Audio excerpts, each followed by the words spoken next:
En Grupo Leti, respaldamos y valoramos tu preferencia por los medicamentos Leti. Tu recomendación es un compromiso con tus pacientes y ese compromiso lo honramos ofreciendo medicamentos de calidad, marcas que cuentan con registros sanitarios venezolanos actualizados, buenas prácticas en manufactura, distribución, almacenamiento y farmacovigilancia. Gracias por recomendarnos. Grupo Leti, nuestro compromiso es mayor.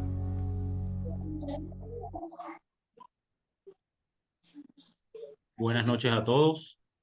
Antes que nada, queremos agradecer. Mi nombre es Carlos Pereira, soy cardiólogo intervencionista, jefe de la unidad de hemodinamia del Hospital Pérez Carreño.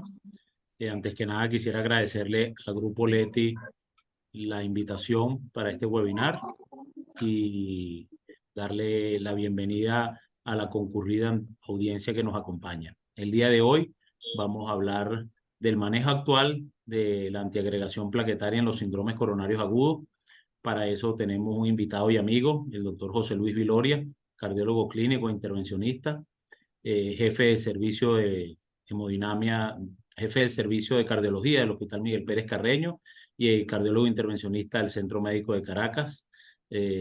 Hoy nos va a pasear sobre el manejo actual y sobre todo en este momento cobra más relevancia ya que recientemente fue publicada la guía europea en el Congreso Europeo, así que José Luis nos va a pasear sobre los cambios que nos trae esta guía y nos va a pasear sobre las indicaciones actualmente de la terapia antiplaquetaria en los síndromes coronarios. Bienvenido, José Luis. Hola Carlos, ¿me escuchan? ¿Me escuchas? ¿Me escuchas, Carlos?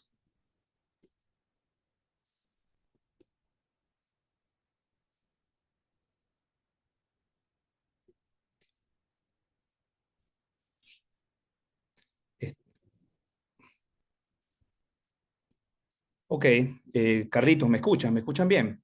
Se escucha perfecto y tenemos la Perfecto, presentación en pantalla. perfecto.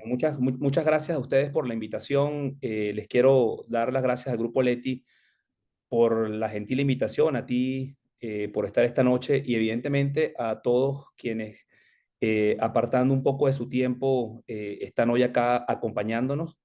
Vamos a conversar acerca de cuál es el manejo actual de la antiagregación plaquetaria en los síndromes coronarios básicamente agudos a esta fecha del año 2023.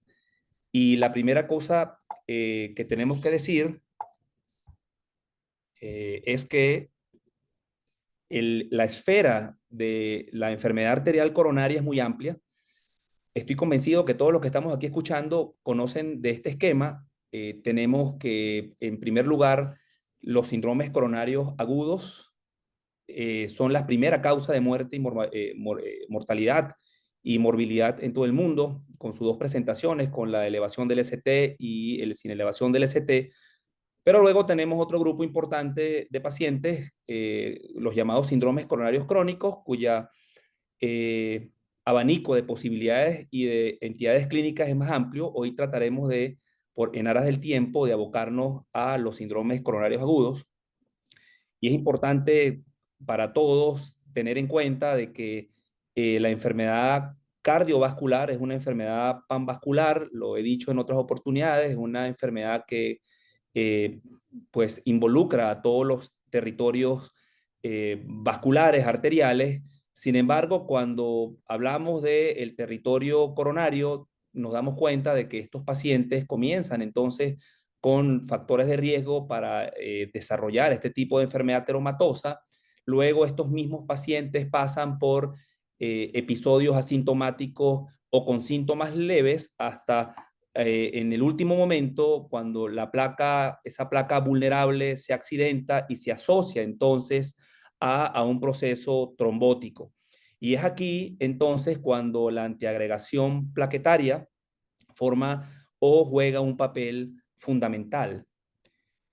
Es así y es tan así que en esta última guía publicada hace no menos de semana y media en el contexto del Congreso Europeo de Cardiología en Ámsterdam, publican entonces la guía de tratamiento de los síndromes coronarios, esta vez no los publican por separado, sino que la guía unifica los síndromes coronarios agudos en síndromes coronarios agudos con elevación del ST y sin elevación del ST en una misma guía. La otra cosa importante es que se entiende entonces que el tratamiento invasivo o la aproximación terapéutica de estos pacientes debe ser la misma y debe estar unificada por cuanto es una misma entidad, y de esta manera o de igual manera la terapia antitrombótica en estos espectros debe ser, digamos, tener un mismo criterio. Esta lámina representa probablemente, o estas tres láminas que siguen, representan realmente cómo es el tratamiento de los síndromes coronarios agudos en el mundo. Esta publicación reciente nos da a entender cómo en una población tan grande como la población china, se manejan los síndromes coronarios agudos. En la barra, el color rojo de la barra representa el porcentaje de pacientes que es llevado a intervención coronaria primaria. La barra azul son aquellos pacientes que son llevados a fibrinolisis, y la barra azul más clara son los pacientes que no son llevados ni a reperfusión mecánica con la PCI ni a reperfusión farmacológica. Y nos damos cuenta entonces que la realidad de nuestros países, los países a la cual pertenecemos, los países latinos, no difieren mucho de los países donde se supone que el tratamiento debería ser un poco más completo. Vemos como para el año 2019 entonces el 30% de los pacientes no recibieron ningún tipo de tratamiento en el contexto de los síndromes coronarios agudos con elevación del ST, y vemos entonces que apenas el 55% fueron sometidos a intervencionismo coronario percutáneo. Esto es muy parecido a lo que sucede en Europa. Apenas el 80% de los pacientes en esta serie de 19,000 pacientes fueron sometidos a algún tipo de reperfusión. 56%, casi 57% fue intervenido desde el punto de vista endovascular, y el 20-21% fueron tratados con fibrinolisis. Este registro publicado en el Congreso Latinoamericano de Intervencionismo nos muestra que los países latinoamericanos no se escapan de esta realidad, y vemos cómo el porcentaje de intervencionismo coronario percutáneo por millón de habitantes llega a ser tan bajo en algunos países, y en los países que tienen el acceso un poco más amplio tampoco es tan elevado. Una de las cosas, y yo creo que esta lámina es una de las láminas más importantes de toda esta charla, es, digamos, los criterios que nosotros debemos tener en el momento de decidir cuál es la terapia antiplaquetaria ideal. Y es que cuando nosotros colocamos una terapia antiagregante, la idea fundamental es tratar de, evidentemente, reducir muerte, reducir infartos, reducir complicaciones en estos pacientes sin ponerlos en un riesgo hemorrágico. La idea es estar justamente a la mitad de este esquema y tratar de balancear el riesgo isquémico del riesgo hemorrágico. Pero hay diferentes elementos que tenemos que tomar en cuenta para eso, y la primera cosa es las características del paciente, qué edad tiene nuestro paciente, cuál es el sexo, cuál es el peso, cuál es la raza y cuáles definitivamente son los antecedentes isquémicos y hemorrágicos que pudiese tener este paciente. La presentación clínica es fundamental. Se trata de un síndrome coronario agudo o por el contrario es un síndrome coronario crónico. Y las comorbilidades son fundamentales. Un paciente con enfermedad renal crónica, es un paciente diabético, es un paciente con enfermedad arterial periférica. La medicación concomitante que pudiese, digamos, aumentar el riesgo de sangrado en nuestros pacientes. Y por último, y definitivamente, el tipo de procedimiento que le vamos a dar a nuestros pacientes es intervencionismo coronario percutáneo, es cirugía. Y no solamente eso, en el caso de intervencionismo coronario percutáneo, los cardiólogos que hacemos medicina clínica o los que hacemos intervencionismo tenemos el deber de interactuar y darnos a conocer qué tipo de dispositivo de apertura se colocó, qué tipo de stent se colocó, y eso lo vamos a ver más adelante, qué tan importante es. A veces se nos olvida preguntar cuál fue el stent que se le colocó a nuestro paciente, fue un fármaco activo, fue un stent, un bare metal stent, y eso es importante para tomar la decisión de la antiagregación plaquetaria. Y este proceso de antiagregación plaquetaria parte evidentemente de la plaqueta, y es que la plaqueta es un elemento forme que tiene muchísimo que ver con la formación de trombo cuando se adosa y cuando se agrega, y hay muchísimas vías en la cual o por la cual nosotros podemos inferir en esa antiagregación plaquetaria. Tenemos por un lado los inhibidores 2B3A de estos receptores, y tenemos los receptores P2Y12, que es el motivo de esta discusión. De estos receptores P2Y12, los más conocidos son el clopidogrel, el ticagrelor, el prasugrel y el cangrelor, que es un inhibidor P2Y12 utilizado por vía endovenosa. Y adicionalmente tenemos otros sitios, otros receptores, como el receptor de tromboxano A2, donde la aspirina, nuestra noble aspirina, también tiene que ver. Adicionalmente a eso, tenemos también receptores donde actúan los anticoagulantes, drogas que también son utilizadas en el manejo de estos pacientes. E iniciamos con un poquito de historia. Todo este tema de la antiagregación plaquetaria probablemente comenzó en este año, en el año 1988, con la aspirina y con el estudio ISIS-2, donde se demostró que la aspirina asociada a el manejo de la estreptoquinasa en pacientes con síndromes coronarios agudos con elevación del ST reducían entonces mortalidad, reducían eventos como infartos, revascularizaciones. Por lo tanto, este estudio afianzó a la aspirina en el arsenal terapéutico en estos pacientes. Después de la aspirina, comenzaron entonces, la historia se fue alargando un poco más y comenzaron drogas como la ticlopidina. La ticlopidina no tuvo una vida muy larga debido a la neutropenia importante que causaba esta droga, pero luego se dio una droga como el clopidogrel, que se posicionó a lo largo del tiempo y que posteriormente por algunos problemas desde el punto de vista farmacodinámico dio pie al paso de otras drogas como el prasugrel y el ticagrelor. Pero lo importante de esta lámina es que existen muchísimos estudios de todas las magnitudes y todos los tamaños que nos han permitido saber a estas alturas del partido cuál es la mejor droga a utilizar y en qué paciente lo debemos utilizar. Este cuadro es un cuadro sinóptico de las características de cada uno de los fármacos. Tenemos que decir que el clopidogrel, una de las cosas que debemos saber o que ya conocemos es que es un fármaco irreversible y que necesita de una bioactivación. Eso lo pone con cierta desventaja, ya que es un profármaco. El efecto el inicio del efecto está dado o tiene un intervalo entre 2 y 6 horas, y la duración del efecto está entre 3 y 10 días. Y si necesitamos interrumpir el clopidogrel, debemos pararlo al menos 5 días antes de llevarlo a cualquier cirugía. El segundo medicamento es el prasugrel, es igual que el clopidogrel, una tienopiridina, igualmente irreversible, es un profármaco también. Sin embargo, es un medicamento que ha probado tener una mayor biodisponibilidad que el clopidogrel. La ventaja que tiene es su rápida acción, entre media hora y 4 horas inicia el efecto, y la interrupción para la cirugía son 7 días, y tenemos el ticagrelor, que pertenece a otro grupo, a la ciclopentil triazolopirimidina.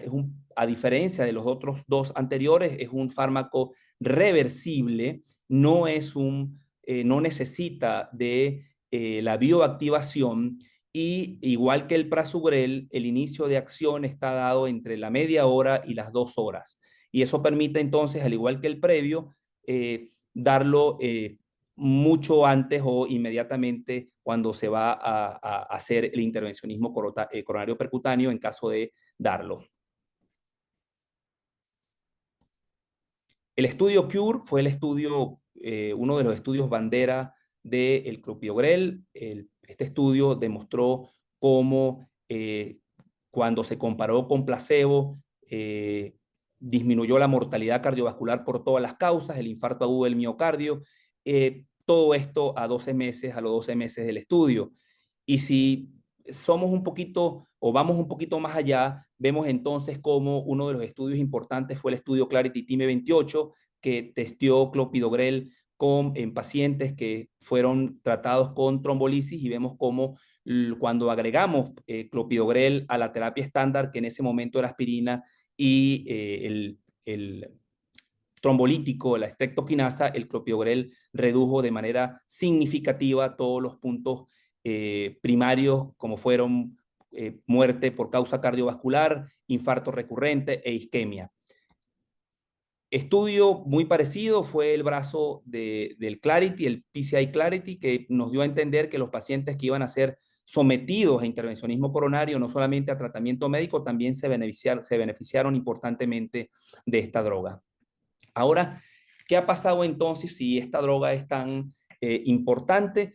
El clopidogrel a lo largo de la historia ha mostrado algunas limitaciones. Les dije al principio que eran limitaciones básicamente farmacológicas, efectos de intensidad variable, limitaciones en su absorción, es un profármaco y debe transformarse a nivel hepático. Estos son parte de los factores que intervienen en la variabilidad de la respuesta al clopidogrel, y esto entonces hizo y dio paso a las nuevas drogas que tenemos ahora en el mercado.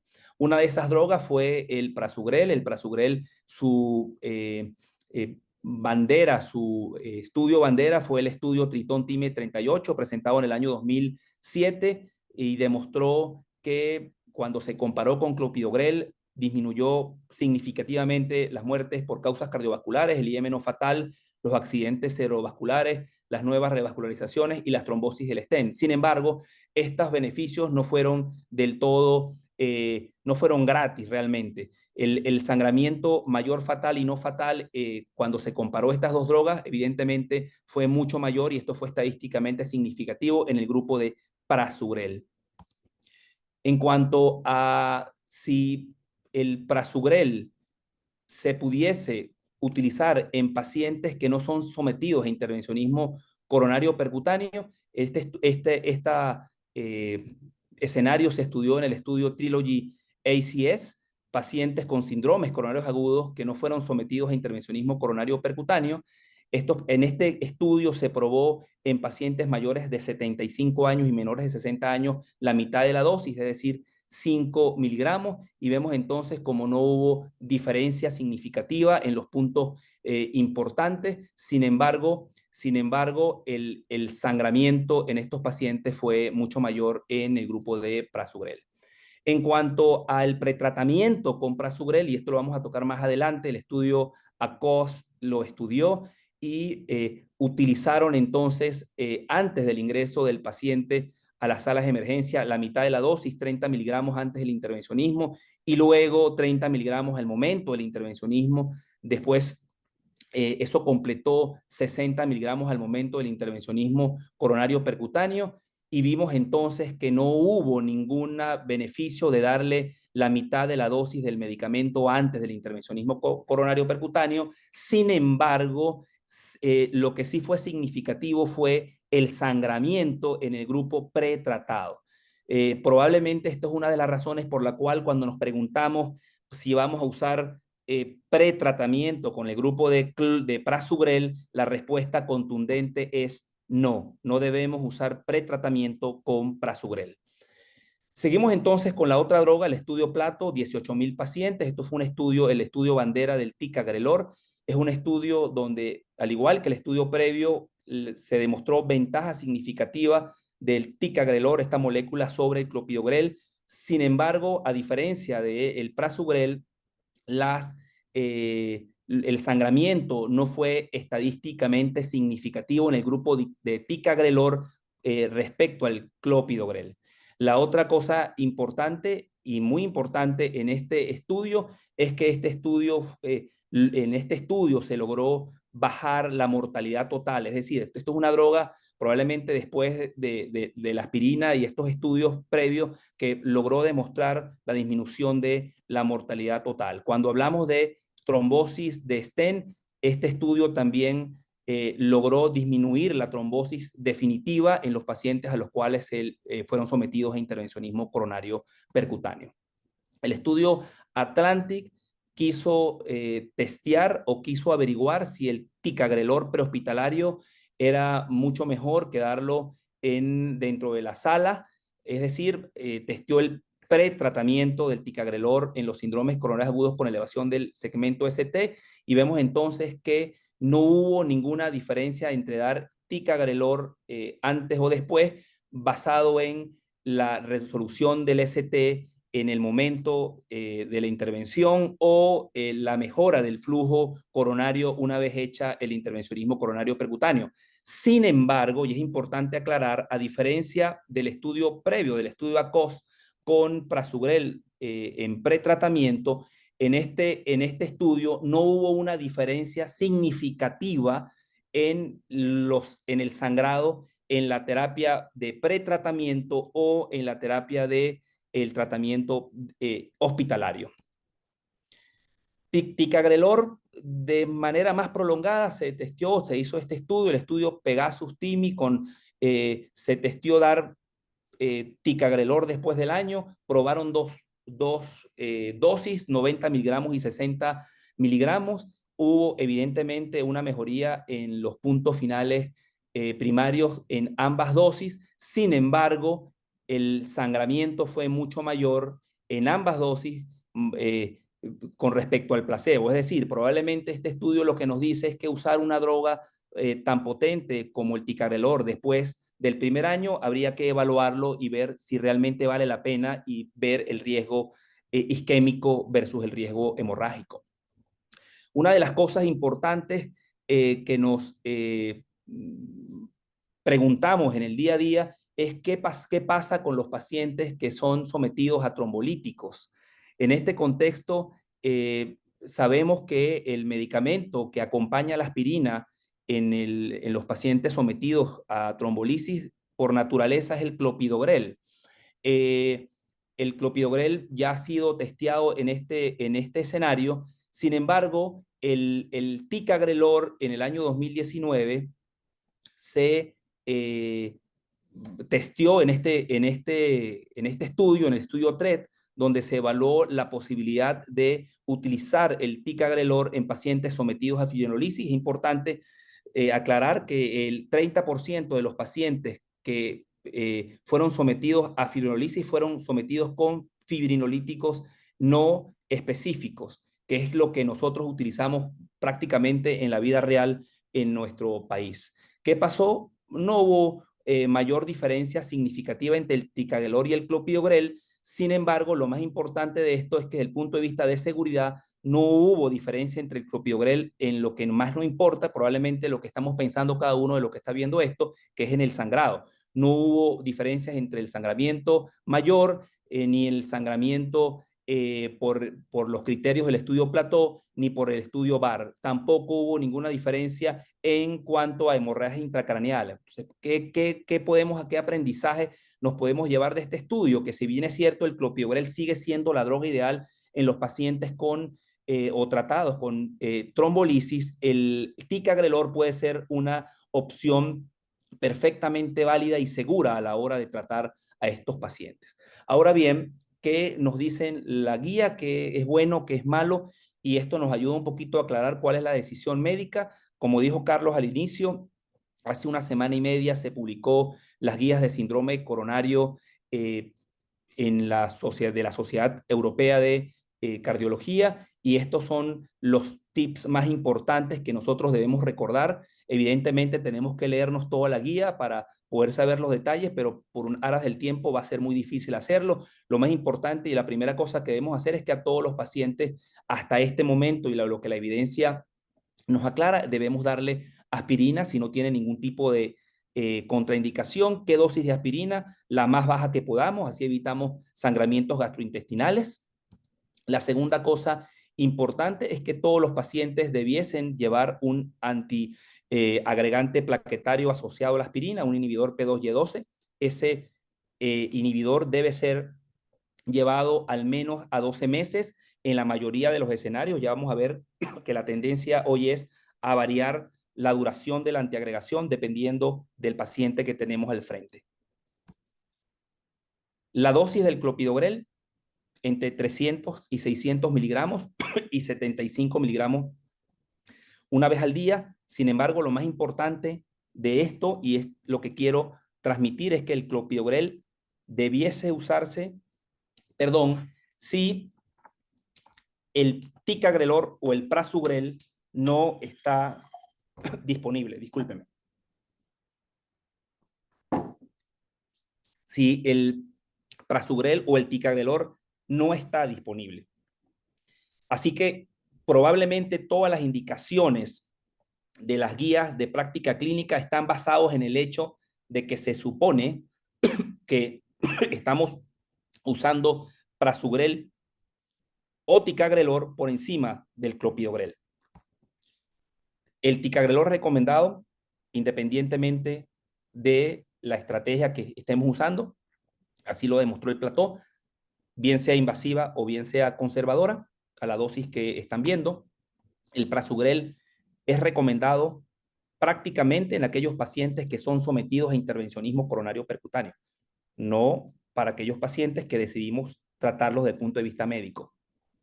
Si vamos a tratar a pacientes con mayor edad, por encima de 75 años y con un peso menor a 60 kilos, debemos dar la mitad de la dosis.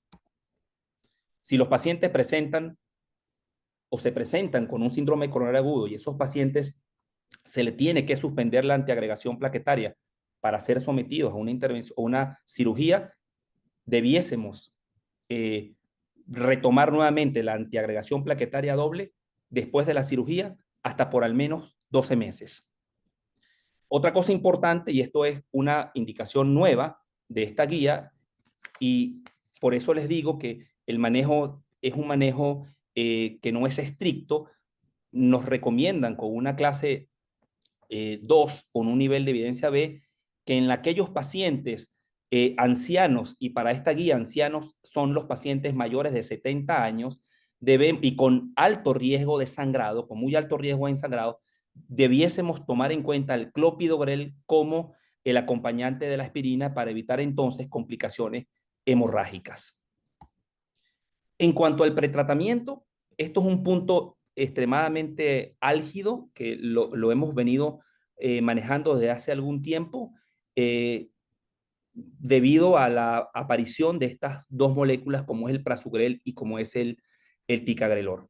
Parecía que en esta guía las cosas iban a estar un poquito más claras, pero cuando vemos las indicaciones nos damos cuenta de que pareciera que está un poquito más enredada. Sin embargo, para aclarar un poquito la cosa, hay algunas cosas que tenemos que considerar. La primera cosa que tenemos que considerar es la droga que nosotros estamos usando en el momento de tratar al paciente. Y lo discutíamos antes. Si el paciente vamos a utilizar clopidogrel por la razón que sea, el paciente no es que necesita pretratarlo, es que es obligatorio pretratarlo. El clopidogrel necesita que nosotros pretratemos para poder alcanzar la concentración máxima al momento de tratar al paciente y poder tratarlos de manera segura. Ahora, como sabemos que el ticagrelor y el prasugrel están por encima del clopidogrel, entonces, ¿qué pasa con el ticagrelor y qué pasa con el prasugrel? El prasugrel definitivamente es un medicamento que no debiésemos definitivamente utilizarlo en el pretratamiento. Y así lo demostró el estudio ACOS. El prasugrel debemos usarlo en el momento en que conocemos la anatomía coronaria. Pero ¿qué pasa con el ticagrelor? Con el ticagrelor tenemos el abanico un poquito más amplio. Es decir, si nosotros entonces tenemos un paciente en el contexto de un síndrome coronario agudo sin elevación del ST, que es más amplio la indicación, que nosotros estamos seguros que la estrategia invasiva va a estar más allá o la vamos a lograr hacer más allá de las 24 horas, nosotros debiésemos pretratar a ese paciente. ¿Pretratarlo con qué? Pretratarlo con ticagrelor probablemente, porque es la droga que ha demostrado ser superior al clopidogrel y que si lo usamos en pretratamiento no nos va a causar problemas de sangrado. Sin embargo, si ese paciente nosotros lo vamos a someter a intervencionismo coronario percutáneo en menos de 24 horas, ese paciente debiésemos entonces esperar para conocer la anatomía coronaria. No es necesario el pretratamiento. Entonces, para ir resumiendo un poquito esto, que lo vamos a ver en las conclusiones, pretratamiento, no de entrada, no, depende de la droga que vayamos a usar y va a depender adicionalmente del escenario clínico a la cual nosotros nos vamos a enfrentar. La descontinuación de la antiagregación plaquetaria, la mayoría de las veces o en el grupo más grueso de pacientes se recomienda que descontinuemos la antiagregación plaquetaria a las 12 meses. Es decir, aquellos pacientes que tienen un riesgo moderado isquémico y que no tienen alto riesgo de sangrado, nosotros de manera segura podemos llevarlo hasta 12 meses. Lo más importante de esto es que por ninguna razón nosotros quitemos la antiagregación dual en pacientes en el menos del primer mes. Es decir, en menos de 30 días no podemos hacer ningún cambio con la antiagregación dual. Eso es lo más importante de esta recomendación. Debemos mantener la antiagregación dual al menos por un mes. Después podemos variar la estrategia, depende del paciente que nosotros tengamos al frente. En cuanto a los pacientes que tienen indicación además de anticoagulantes, pues el esquema que hasta ahora hemos venido manejando es la triple terapia. Esa triple terapia, la mayoría de las veces se recomienda hasta el primer mes. Es importante decir que la triple terapia es aspirina, es el anticoagulante, y en esto hay que ser muy claro, el inhibidor P2Y12 debe ser clopidogrel. ¿Pero por qué clopidogrel? Porque si agregamos uno de estos nuevos antiagregantes plaquetarios, le vamos a sumar muchísimos puntos de sangrado a esta tripleta. Por lo tanto, debemos usar clopidogrel cuando tengamos la necesidad de usar aspirina y un antiagregante y un anticoagulante. El esquema, triple terapia, digamos, por un mes. Después de ese mes, perfectamente nosotros podemos dejarlo con un antiagregante. En este caso, la mayoría de las veces el que se utiliza es clopidogrel, no aspirina, y el nuevo anticoagulante oral. Eso pudiese ser llevado hasta el año si el paciente definitivamente es un paciente que necesitamos, tiene mucho alto riesgo isquémico, lo dejamos por 6 meses y luego de 6 meses podemos simplemente decidir dejar el anticoagulante con solo como monoterapia. Después del año, en ambos grupos, en el paciente con alto riesgo isquémico o en el paciente que queremos reducir, después del año nos vamos a quedar con el anticoagulante solo de manera permanente si la patología así lo requiere. Antiplaquetarios con fibrinolisis, ya lo expliqué.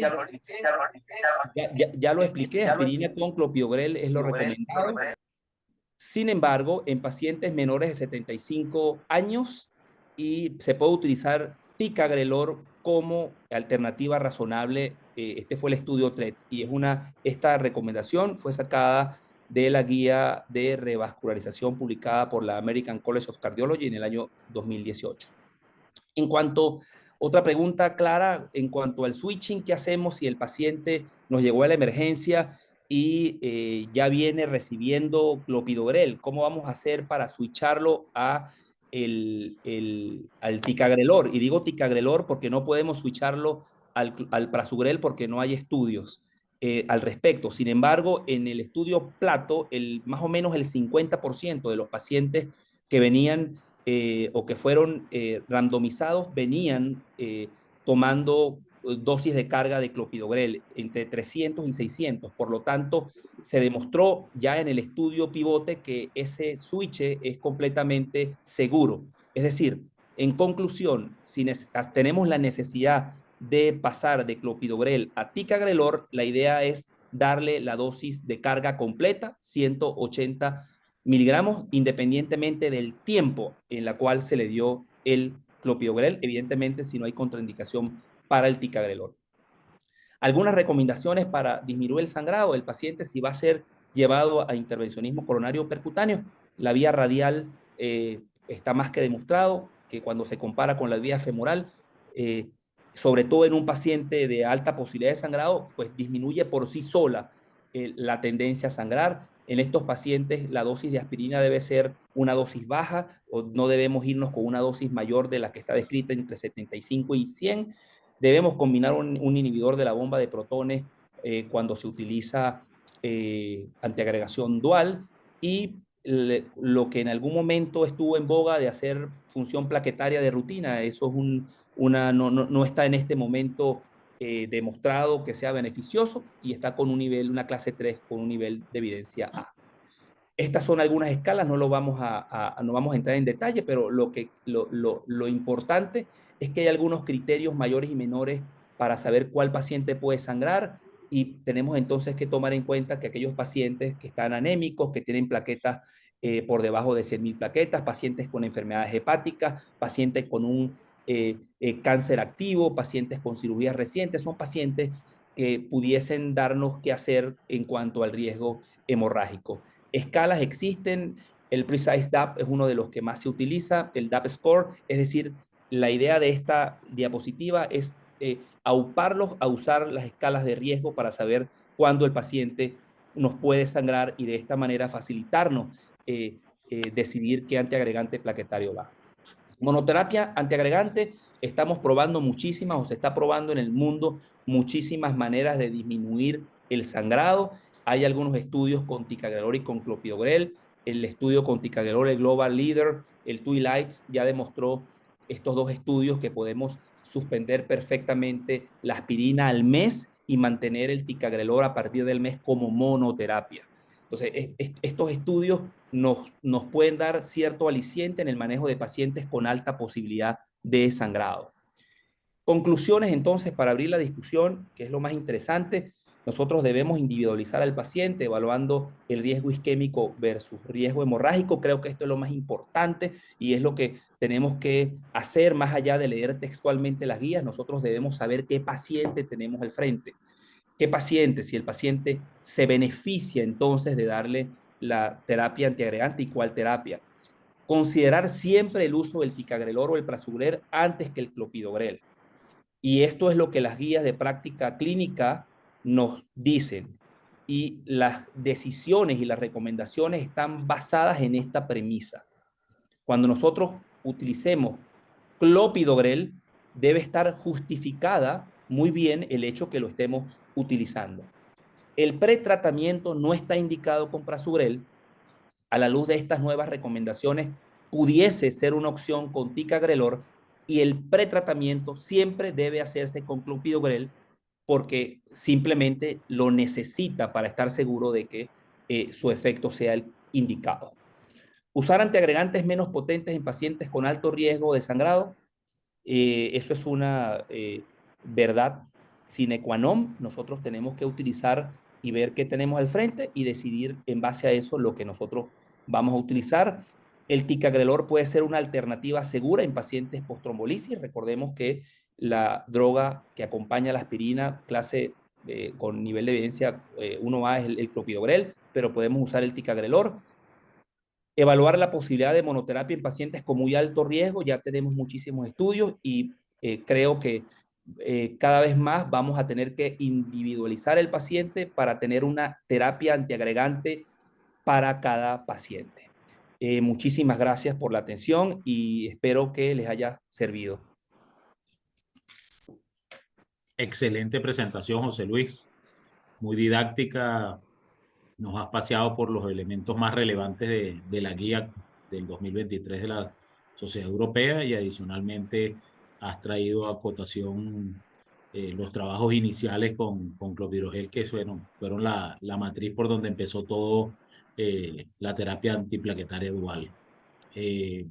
Aquí de la audiencia tengo una preguntita en relación a, ¿cuál crees tú que es la duración óptima de la terapia antiplaquetaria en el escenario del paciente de alto riesgo isquémico y en el escenario del paciente con alto riesgo de sangrado? En esos dos escenarios, que son quizás los más extremos, ¿cuál crees tú que sea la duración óptima de esa terapia antiplaquetaria? Sí, si el paciente es de alto riesgo isquémico, no hay duda que al menos, y ojo, que si es de alto riesgo isquémico y es de bajo riesgo de sangrado, al menos un año debiésemos dejar la terapia antiagregante.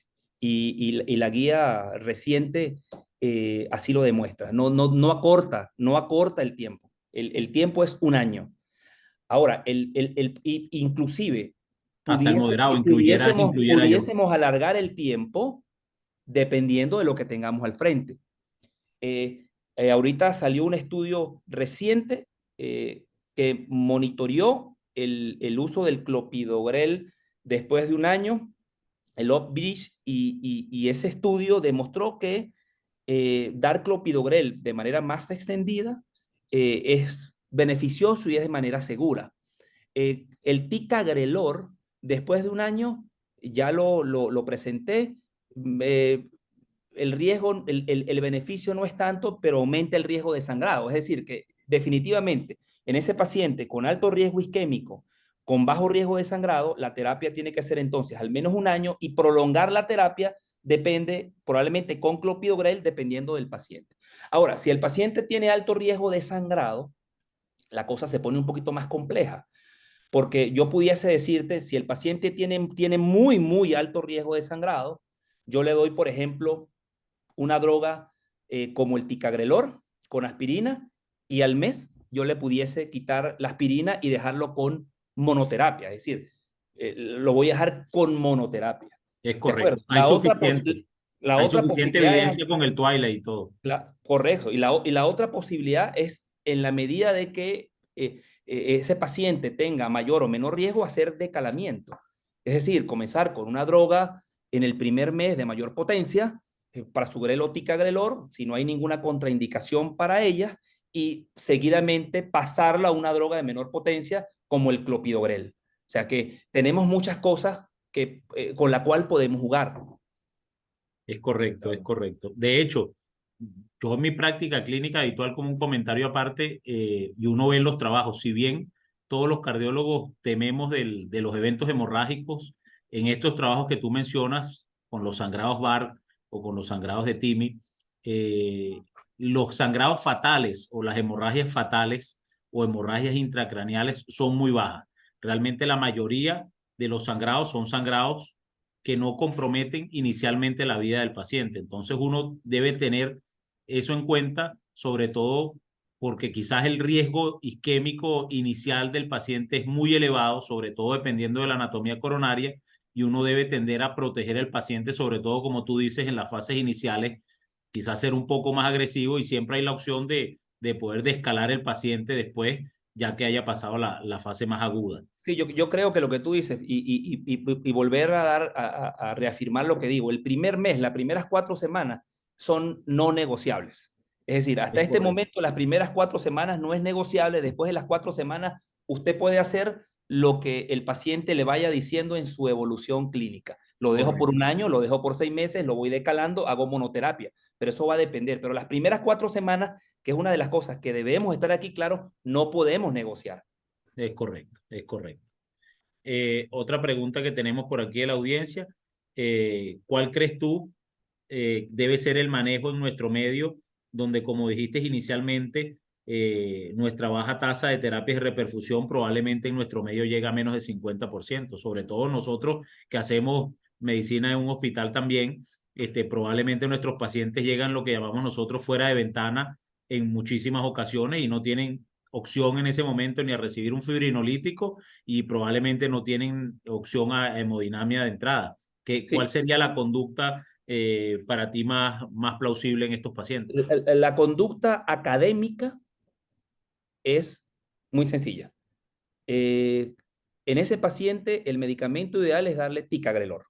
¿Pero por qué darle ticagrelor? ¿Porque yo quiero? No, porque simplemente en el plató se testeó clopidogrel versus ticagrelor en Tiene un pacientes, brazo no invasivo. Tenía el un brazo no brazo no invasivo. invasivo, es decir, brazo de tratamiento invasivo y brazo de tratamiento médico. Y definitivamente fue mejor el ticagrelor que el clopidogrel. Entonces, respondiendo, académicamente, si existe la posibilidad de darle ticagrelor, no debemos pensar en clopidogrel.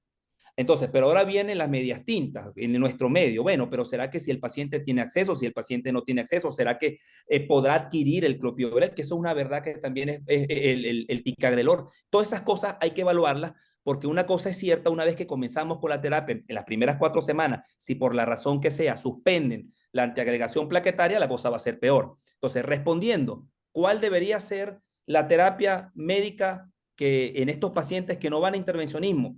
Ticagrelor si no hay contraindicación. De acuerdo, de acuerdo. Tenemos una preguntita más por aquí. En el contexto de los síndromes, teniendo en consideración que la charla es de síndromes coronarios agudos, o sea, donde está esta terapia, porque diferente es el manejo del paciente con enfermedad coronaria estable, obviamente ese es otro Crónico, paciente. síndromes coronarios crónicos. ¿Eh? Sí, crónico es otro paciente, pero en este contexto agudo, la pregunta sería, ¿te inclinas hacia alguno de los dos riesgos de manera inicial si ambos son elevados? O sea, el paciente que está en un contexto agudo es un paciente de alto riesgo isquémico y alto riesgo de sangrado. ¿Qué te inclinas a cubrir tú en este paciente de contexto agudo? Porque muchas veces lo tenemos. Es diabético, sí, tiene 2 de creatinina, hizo una elevación del ST anterior, quedó con una fracción de eyección alrededor de 30-35%, ya es de alto riesgo isquémico y también tiene elementos que lo hacen de alto riesgo de sangrado. Sí, bueno. ¿Qué te inclinarías tú a cubrir de primera instancia? Eso es una respuesta que para mí, lo hago en la práctica clínica, es fácil. Yo me inclino por el riesgo hemorrágico. Es decir, para mí el riesgo hemorrágico tiene más peso que el riesgo isquémico, porque si yo no cubro el riesgo hemorrágico y me voy con una droga más potente, pensando en que lo voy a proteger del riesgo isquémico, pero el paciente comienza a sangrar, me voy a quedar, como dicen vulgarmente la gente, sin el chivo y sin el mecate, y voy a tener que suspender la antiagregación plaquetaria y voy a aumentarle más el riesgo isquémico al paciente. Entonces, si tú me pones a mí ese escenario difícil de mucho riesgo isquémico, mucho riesgo hemorrágico, no hay duda, es probable que alguno difiera de mi opinión, pero yo le doy más peso al riesgo hemorrágico y trataría de buscar una droga intermedia de tal manera de que el paciente no me vaya a sangrar y que yo tenga que suspender la antiagregación plaquetaria y entonces allí sí el riesgo isquémico va a preponderar, ¿no?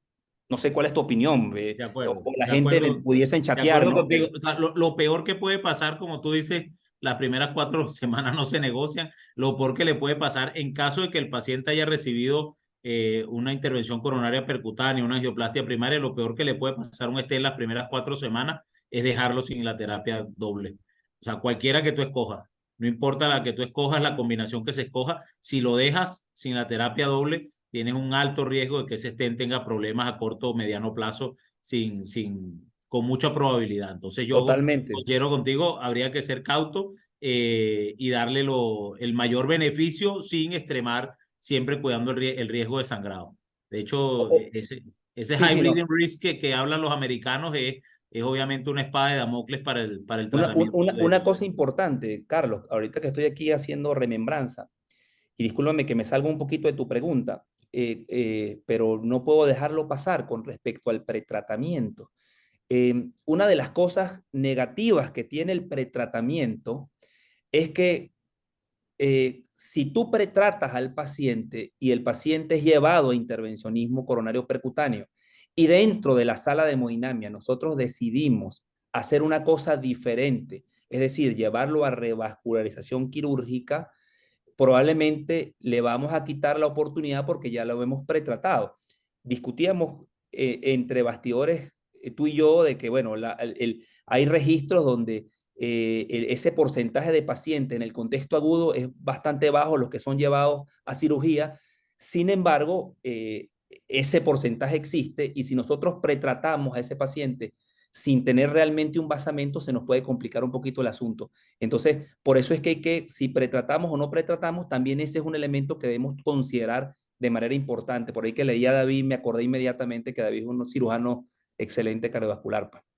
Sí, sin duda alguna. Además es un escenario que los cirujanos con los que uno trabaja, si bien son avesados y tienen mucha experticia, se la estás complicando más, pues. Si le pones al paciente con una dosis de carga importante, con un medicamento muy potente, obviamente le estamos poniendo cuesta arriba al cirujano que no haya complicaciones de sangrado. Es correcto. La otra cosa, y a propósito, porque no lo puedo dejar pasar, en la charla pasada de hace unos meses, probablemente está pensando los que estuvieron esa charla, hay métodos en la sala de cirugía donde podemos hacer como hay un hemofiltro que puede digamos, sacar tanto el ticagrelor como los nuevos anticoagulantes y pueden de alguna u otra manera ser más segura y disminuir el sangrado. De hecho, disminuye el sangrado más del 60% en el estudio piloto, y nosotros en estos centros ya también tenemos ese dispositivo para, en caso de llevar un paciente a cirugía que esté con ticagrelor, le podemos entonces llevarlo a bomba y pasarlo por ese filtro de tal manera que podamos eliminar el ticagrelor que esté allí en ese contexto, ¿no? Sí, de acuerdo contigo. Aquí, pensando en frío, uno tendría que alto riesgo isquémico, más potencia, alto riesgo de sangrado, menos potencia. Para como mensaje para nuestra audiencia, llevarse ese colorario es importante, ¿no? Y lo que conversábamos también antes de darle inicio al webinar es que la antiagregación plaquetaria dejó de ser un esquema rígido como el que veíamos hace unos años, donde todos, tanto cardiólogos clínicos como hemodinamistas, los manteníamos a rajatabla y diferíamos cualquier tipo de cirugía que no fuese estrictamente necesaria o urgente en los primeros 12 meses. Y hoy tenemos un esquema mucho más flexible donde podemos jugar con moléculas y tiempos donde el paciente se beneficie si tiene algún tipo de posible complicación o posible acto operatorio, y uno poderle brindar un esquema más pertinente. Creo que hemos cubierto bastante bien toda la guía, las nuevas recomendaciones. Nuevamente le doy las gracias al Grupo Leti por mantener estas actividades de educación médica continua. A ti, José Luis, que hiciste una charla bastante didáctica y amena para todos nuestros asistentes. Y bueno, te dejo para que despidas el webinar. Sí, bueno, nada, gracias. La primera gracia que le voy a dar es a todos los que están conectados. Espero que les haya servido. La discusión, como tú dices, es importante. Yo creo que la antiagregación plaquetaria, como tú bien lo dices, hoy en día tiene que ser una antiagregación más personalizada.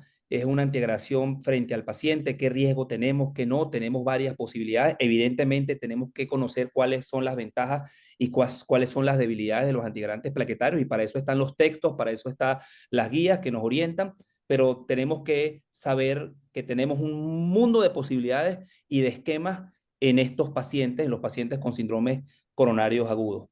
Gracias a Leti por la invitación, gracias a ti por acompañarme, y pues nada, Dios los cuida a todos y que tengan una hermosa noche, ¿ok? Feliz noche para todos. Hasta luego. Un abrazo.